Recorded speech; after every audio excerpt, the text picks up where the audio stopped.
গতিকে আৰু বেছি যিহেতু বিষয়টো অলপ যিহেতু ছাবজুডিচ ষ্টেপ হৈ আছে পৰৱৰ্তী সময়ত মই আৰু হয়তো বহু কথা আপোনালোকৰ আগত মই ব্যক্ত কৰিম প্ৰতিগৰাকী সাংবাদিক সংবাদকৰ্মী সংবাদ সেৱী সংবাদদাতা প্ৰতিগৰাকী সংবাদ গোষ্ঠীৰ লগত জড়িত ব্যক্তিক মোৰ পৰা আন্তৰিক মই ধন্যবাদ জ্ঞাপন কৰিছো আপোনালোকে মোক যে ইমান সমৰ্থন দিছে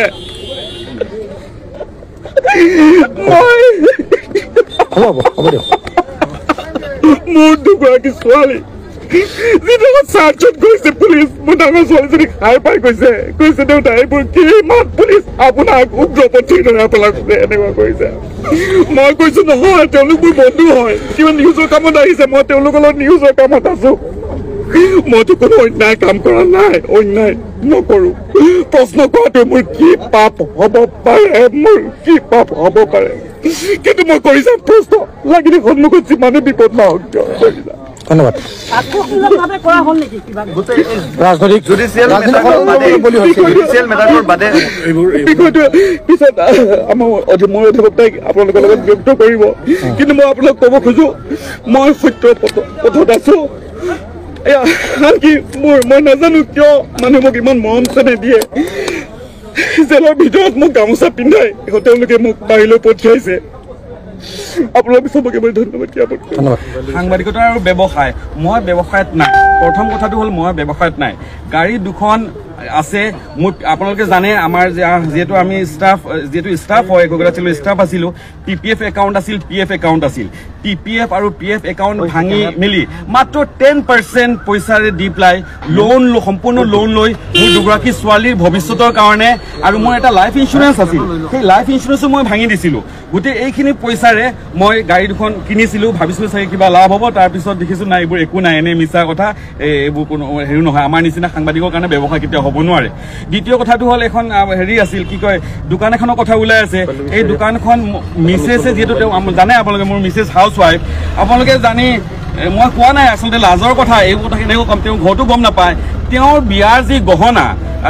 জুৰুডৰ বেংক অফ বৰোদাত সেই বিয়াৰ গহনা তেওঁ বন্ধকত থৈ তাৰ পৰা 2.5 লাখ টকা লৈ আপোনালোকে পুৰা ৰেকৰ্ড আছে আপোনালোকে হেৰি কৰিব এই বিয়াৰ টকা বন্ধকত থৈ মই ক'বলৈ তেওঁ ঘৰটো গম নাপায় আজি মই সংবাদ মাধ্যমৰ ৰাজহুৱা কৰি দিছোঁ কাৰণ এইবোৰ বেয়া দেখি বন্ধকত থৈ তেওঁ কৈছে তেওঁ কাপোৰৰ দোকান এখন চখ আছে তেওঁ ঘৰত থাকি কেতিয়াবা বৰ হৈ ল'ৰা ছোৱালী স্কুল যোৱাৰ পাছত তেওঁ কি কৰিব আৰু ময়ো ভাল পাইছোঁ এগৰাকী মহিলা সেইটো কাম কৰিব লাগে গতিকে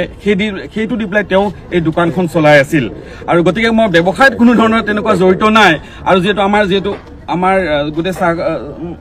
ছোৱালী দুজনীৰ কাৰণে যদি মই কিবা এটা কৰিব খুজিছিলোঁ এই সম্পূৰ্ণৰূপে সততা আৰু নৈতিক নিষ্ঠাৰে মই ভাবোঁ তাতে বৰ বেছি আপত্তি কৰিব লগা নাই যদি তাৰপিছতো আপত্তি যদি হয় তেতিয়াহ'লে মই আৰু সেইবোৰ ক্ষেত্ৰত বিভিন্নজনে ঘৰ নিজৰ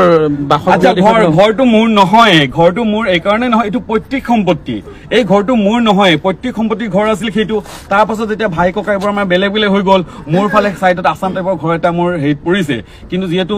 কৰ্মব্যস্ততাৰ পৰা মই ঘৰত যাবও নোৱাৰোঁ বহু দিন হৈছে সেইটো যোগাযোগ নাই আৰু সেই ঘৰটো মোৰ নহয় পৈতৃক সম্পত্তিৰ ঘৰ সেইটো আমাৰ বেলেগ এজন ককায়েকৰ নামত সেইটো পৰিছে আৰু বহু দিনৰ পুৰণা ঘৰ অলপ ৰং কৰি লোৱা হৈছিল সেইখিনি চাগে চিকিমিকা আছে আৰু সেইটো চকুত পৰিছে গতিকে এইখিনি কথা স্পষ্টভাৱে অমৰ আপুনি খুব ভাল প্ৰশ্ন এটা কৰিছে এইখিনি কথা অসমৰ ৰাইজে জনা ভাল আৰু কোনো লুকাই মেলি চুৰ চামাক কৰি ক'তো একো কৰা নাই সততাৰে কৰিছোঁ কাৰণে ফেচবুকত মই দিছোঁ আৰু মোৰ ফেচবুকৰ পৰাই তেওঁলোকে এইখিনি লৈছে আৰু মই আৰু এটা বস্তু কওঁ আমাৰ প্ৰতিগৰাকী সাংবাদিক তেওঁলোক অলপ স্বাধীন হ'ব লাগে অৰ্থনৈতিকভাৱে স্বাধীন হ'ব লাগে আপুনি যেতিয়া অৰ্থনৈতিকভাৱে স্বাধীন হ'ব তেতিয়াহ'লে আপুনি আৰু বেছি শক্তিৰে আগবাঢ়ি যাব পাৰিব প্ৰতিগৰাকী সাংবাদিক ফাইনেন্সিয়েল চাউণ্ড হ'বই লাগে কিয় হ'ব নালাগে সাংবাদিকসকল মই সকলোকে মই সদায় পালে কওঁ আৰু মানে স্বাধীন হ'ব লাগে সাংবাদিকসকল অৰ্থনৈতিকভাৱে কিন্তু যিখিনি কথা এনেকুৱা ধৰণৰ ওলাইছে 6-7খন গাড়ী তেনেকুৱা 6-7খন গাড়ী নহয় বহু বছৰ আগতে মই কৈছোঁ ইতিমধ্যে PPF একাউণ্টটো ভাঙি দিছোঁ PFৰ পৰা যিটো পইচাখিনি পাওঁ আমি যেতিয়া চাকৰি এটা বাদ দিওঁ কোনোবা এটা হেৰি ডাঙৰ প্ৰতিষ্ঠানৰ পৰা DYৰ পৰা যেতিয়া বাদ দিছোঁ ভাল পইচা এটা পাইছিলোঁ আৰু লোনৰ কথাটো আপোনালোকে কৈছোঁ আৰু এইখিনি কথা গোটেইখিনি কথা কি কয় ইনকাম টেক্স ফাইলত উল্লেখ আছে তাতে একো উল্লেখ নথাকে নাই তৃতীয় কথাটো হ'ল মই কি অধিবক্তা নে সাংবাদিক 100% আপোনালোকে মোক ফিল্ডত সাংবাদিক কাম কৰাত পায় কেতিয়া আপোনালোকে মোক কেতিয়াওতো দালালিত ক'তো পোৱা নাই সেই কামটো মই নকৰোঁ অবাবত সময় নষ্ট নকৰোঁ এনে বেয়া আড্ডা মাৰি পেলাই সময় নষ্ট নকৰোঁ মই ভাবোঁ কি যেহেতু ডিউটি কৰাৰ পাছত আমাৰ 8 ঘণ্টা সময় ডিউটি থাকে যদিও আমি মেণ্টেলি 24/7 আমি থাকোঁ সেই ডিউটি কৰাৰ পাছত যিখিনি সময় পাওঁ সেইখিনি যদি মই ল কিতাপ যদি পঢ়োঁ সেইখিনি যদি মই চৰ্চা কৰোঁ দুটামান কথা মই জানিব পাৰোঁ চিনিয়ৰ লগত যদি অকণমান সহায় কৰি দিব পাৰোঁ তেতিয়াহ'লে এইটো আমাৰ কাৰণে সহায়ক নহ'ব নেকি আৰু সেইটো কিবা আপত্তি থাকিব লাগে নেকি সুপ্ৰিম কোৰ্টে সেই বস্তুটো এতিয়াও বেন কৰা নাই সেই বস্তুটো যে এজন সাংবাদিকে হেৰি কৰিব নোৱাৰে আমাৰ আন ছেটেলাইট চেনেলটো আমাৰ কেইবাগৰাকী সাংবাদিক অধিবক্তা সাংবাদিক আছে তেওঁলোকে কৰে আৰু মই ভাবোঁ আৰু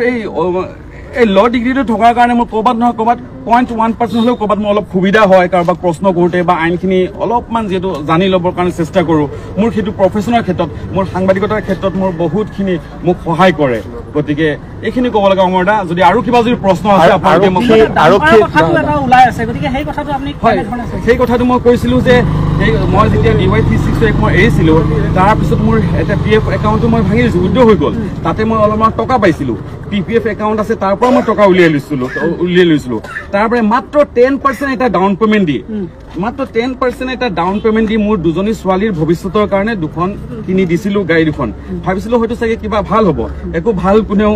কোনো ভাল হোৱা এইটো ব্যৱসায় নাছিলে সাংবাদিকসকল ব্যৱসায় হ'ব নোৱাৰে কৰিব নোৱাৰে গতিকে ছোৱালী দুজনীৰ নামত কিনি দিছিলোঁ বেংকৰ পৰা সম্পূৰ্ণ লোন লৈ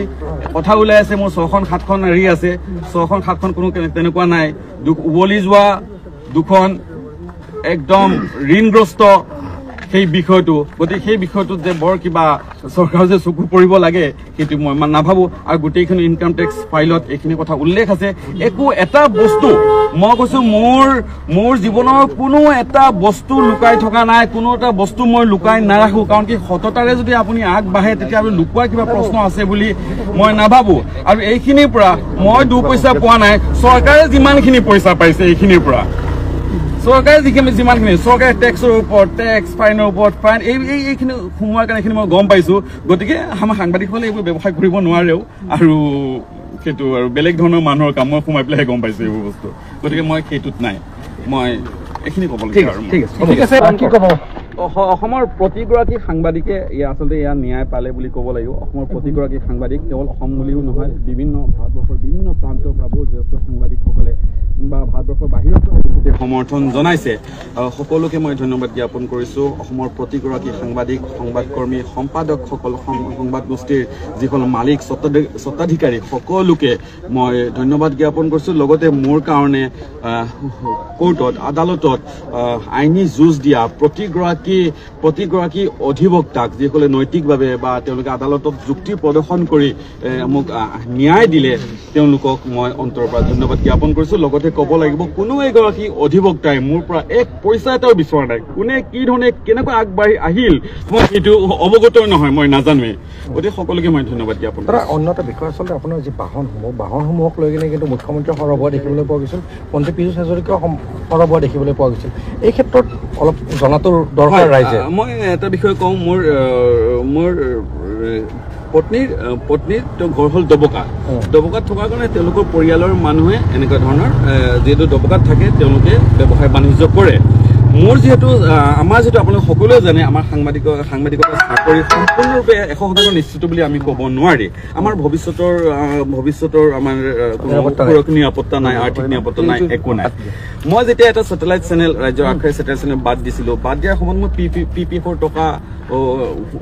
টকা উইথড্ৰ হৈছিল মোৰ PPF এটা আছিল তাৰ টকা উইথড্ৰ কৰিছিলোঁ আৰু বেংকৰ পৰা সম্পূৰ্ণৰূপে 90% লোন লৈ পেলাই মই গাড়ী দুখন মোৰ দুগৰাকী কন্যাৰ নামত মই গাড়ী দুখন কিনিছিলোঁ দুগৰাকী কন্যাৰ নামত সিহঁতৰ আজি যে মোৰ কিবা এটা হৈ যায় যাতে সিহঁত যাতে পথৰ ভিক্ষাৰী হৈ নাযায় সিহঁতে যাতে কিবা এটা কৰি পেলাই তেওঁলোকে যাতে পঢ়া শুনাটো কৰি ল'ব পাৰে একমাত্ৰ সেইটো কথা উদ্দেশ্য সেই মনত ৰাখি পেলাই মই দুগৰাকী ছোৱালীৰ ভৱিষ্যতৰ নিৰাপত্তাৰ খাতিৰত সেইটো কামটো কৰিছিলোঁ তাৰ পাছত মোৰ ঘৰ সেইটো মোৰ ঘৰ নহয় আমাৰ পৈতৃক সম্পত্তি সেইটো বহুত পুৰণি ঘৰ হয় সেইটো তাকো যেতিয়া আৰু আপোনালোকে জানে পৰিয়ালৰ ক্ষেত্ৰত যেতিয়া দাদাসকল বেলেগ হৈ গ'ল সেইটো বেলেগ এজন দাদাৰ নামত পৰিছে মোৰ তাই আছামৰ ঘৰতে পৰিছে যিহেতু মই ঘৰত গুজাৰিত নাথাকোৱেই যিহেতু মই মোৰ ব্যক্তিগত কাৰণে মই গুৱাহাটীত থাকোঁ গতিকে তাতে মোৰ প্ৰয়োজন নাই ইমান এটা গতিকে মই সেইটো সেইটো সম্পূৰ্ণৰূপে এটা মিছা কথা যে সেইটো মই বনাইছো কিবা হৈছো আৰু আপোনালোকে জানে এইটো সম্ভৱ নেকি এজন সাংবাদিকে আমাৰ নিচিনা ধৰি লওক সাংবাদিকে আপুনি মাটি বাৰী কিনি ঘৰ চৰ বনোৱা আমি কিমান কষ্টৰে চলো আপোনালোকে সকলো অৱগত সেই বিষয়ে সেইটোতো কোনো পৰ্যায় সম্ভৱ নহয় সেইটো সাধাৰণ সকলোৱে জানে গতিকে সেই কথাটোৰ স্পষ্টীকৰণ মই এনেকৈ দিব খোজো প্ৰশাসন যন্ত্ৰই আচলতে এটা মেছেজ দিলে নেকি ৰাজ্যৰ সাংবাদিকসকলক যে দিলবাৰ হুছেইন মজুমদাৰক গ্ৰেপ্তাৰ তাৰপিছত সাংবাদিকসকলৰ প্ৰশ্ন উঠাৰ অধিকাৰ নহয় মই এইখিনিতে এটা বস্তু ক'ব খোজো আপোনালোকে সকলোৱে মোক ফিল্ডত পায় প্ৰশ্ন সাংবাদিকৰ কামেইটো প্ৰশ্ন কৰা ন সাংবাদিকসকলে আৰু প্ৰশ্ন কৰাৰ বাহিৰেনো আৰু কি কৰিব পাৰে গতিকে প্ৰশ্ন কৰি যাম প্ৰশ্ন সদায় থাকিব যিমান যি বিপদ নাহক কিয় যিমান যি নহওক কিয় প্ৰশ্ন সোধাৰ কাম প্ৰশ্ন কৰি যাম লাগিলে যিমান যি বিপদ নেওচি হলেও প্ৰশ্ন কৰি যাম এইখিনি দুৰ্নীতিৰ বিৰুদ্ধে বাতৰি সম্প্ৰচাৰকলে এনেকুৱা বিপদ হ'ব পাৰে নেকি হয় যি বাতৰি হয়তো বহুতৰ অনুকূলে নাযায় তেনেকুৱা বাতৰি আমাৰ সাংবাদিকসকলতো পদে পদে বিপদৰ সন্মুখীন হয় পদে বিপদৰ সন্মুখীন হয় কাৰোবাৰ স্বাৰ্থত যদি বিপৰীতে যদি কিবা এটা বাতৰি হৈ যায় তেতিয়াহ'লে বিপদৰ সন্মুখীন হয় গতিকে আমি সকলোৱে একেলগ হৈ সেই বিপদখিনিৰ পৰা আমি হাত সাৰিব পাৰোঁ যি ধৰণে আপোনালোকে মোক সকলোৱে সমৰ্থন জনাই ধৰি লওক সমৰ্থন আগবঢ়াই মোক আপোনালোকে ন্যায় দিয়াত সহায় কৰিছে বা ন্যায় প্ৰদান কৰিব পাৰিছে আপোনালোকে মোক আৰু সেইটোৱে সাংবাদিকসকলৰ মাজত সেই একতা আৰু সততা থকাটো দৰকাৰ শেষৰটো প্ৰশ্ন যে মন্ত্ৰী বিদেশ হাজৰিকা জনসংযোগ মন্ত্ৰী বিদেশ হাজৰিকাই ফেচবুকত এটা পোষ্ট দিছিল আপোনাৰ যি ওকালতি আৰু সাংবাদিকতা একেলগে কৰে তাৰ পিছত দাম্পাৰৰ ফটো দিছিল আচলতে আপুনি সাংবাদিক হয় নে নহয় সেই বিষয়েও প্ৰশ্ন উত্তৰ পৰ্টেলৰ সাংবাদিক নহয় বুলি কালি মুখ্যমন্ত্ৰী মই এটা বস্তু কওঁ টাইম 8ৰ প্ৰতিগৰাকী সাংবাদিক মোৰ সতীৰ্থ টাইম 8ৰ প্ৰতিগৰাকী সাংবাদিক একোগৰাকী সাংবাদিক কিমান কষ্টৰে সাংবাদিকতা তেওঁলোকে কৰে প্ৰতিগৰাকী সাংবাদিক মোৰ তেওঁলোক সতীৰ্থ সাংবাদিক মই সাংবাদিক হয় নে নহয় গুৱাহাটী প্ৰেছ ক্লাবৰ যেতিয়া ইলেকশ্যন হৈছিল নিৰ্বাচন হৈছিল মোৰ সতীৰ্থ প্ৰতিগৰাকী সাংবাদিকে মোক স্বীকৃতি দিছে এটা বিষয় ক'ব পাৰো সাংবাদিক হ'বৰ কাৰণে চৰকাৰৰ কিবা স্বীকৃতিৰ প্ৰয়োজন আছে বুলি মই নাভাবো